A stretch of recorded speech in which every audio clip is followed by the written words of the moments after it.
Thank you, Mr. Chairman. And again, thank you, Commissioner, for being here. I want to drill down a little bit on the GAO report from last year that I mentioned in my opening statement, which studied the space utilization of federal agencies in their headquarters buildings. To me, at least, and I think arguably the most concerning finding of this report was the revelation that a majority of federal agencies were using 25% or less of their headquarters building space. But equally concerning to me is that the highest average of utilization was still less than 50%.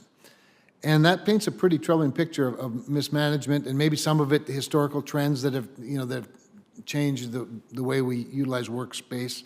But following the release of the report, can you give me some GSA actions that you've taken within this capacity to ensure that better usage of federal office space where possible? And then, obviously trying to find ways to limit the waste of taxpayer dollars. And then where it's not possible, what actions or what suggestions do you have going forward?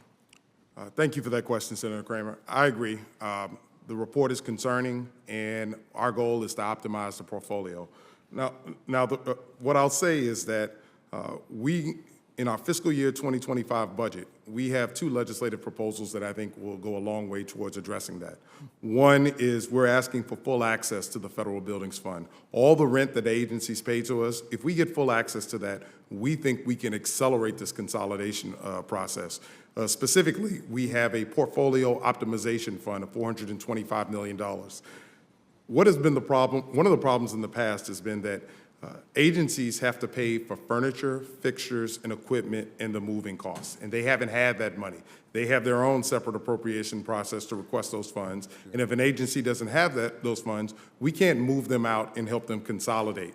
So for the first time ever, we're proposing that we're going to ask for the money, and then we're going to come to the table, and then we'll be able to go to the agencies and say, you can amortize the cost that it's going to take to move and get new furniture. And we're going to move you out of this space, and we're going to move you into additional spaces.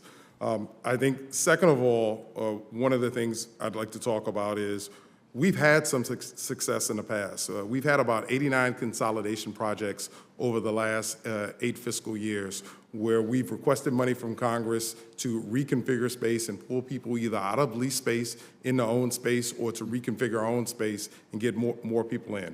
We continue to put tools on the table. We have a workplace innovation lab where we bring agencies in and we show them 6 different neighborhoods, 6 different types of furniture, 6 different types of working styles to say, you can better utilize your space. So we keep offering these tools to agencies, and a lot of agencies, once they see the opportunity to shrink their footprint, they look at this as operational savings. So we're providing that tool. We have 6 federal co-working spaces across the nation. So for some agencies to say, if you're in a telework posture and you don't need this office space all the time, we'll offer you a place where you can go and you can have your employees meet, work on projects, and not be permanent space. And we're trying out these new things to tell agencies you can shrink your footprint.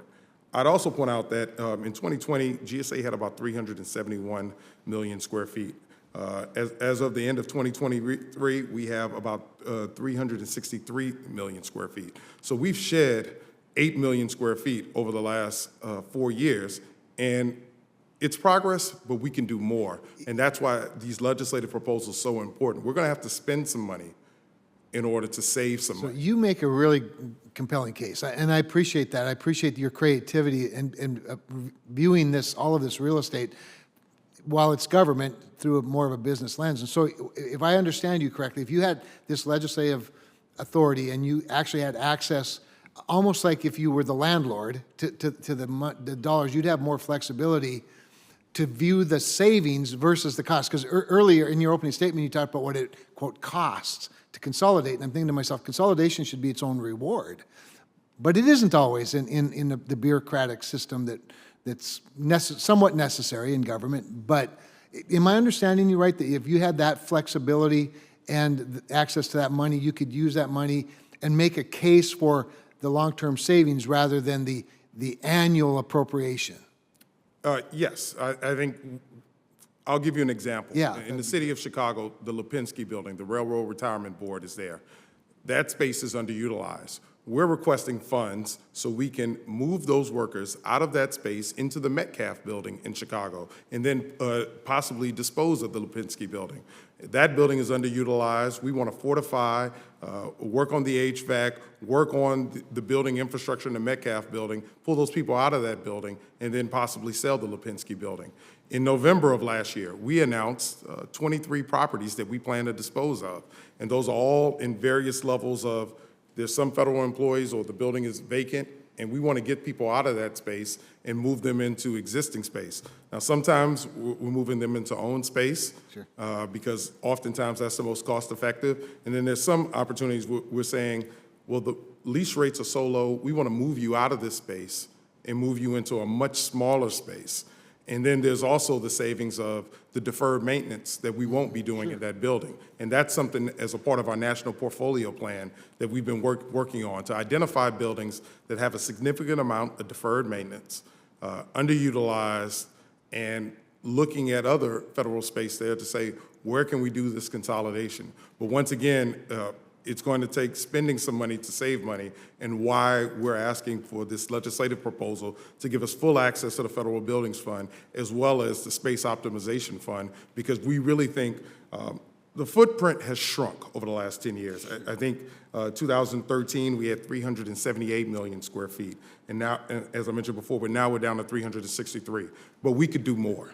We just need the full funding. We've managed to do that, missing almost $1 billion a year in our annual appropriations.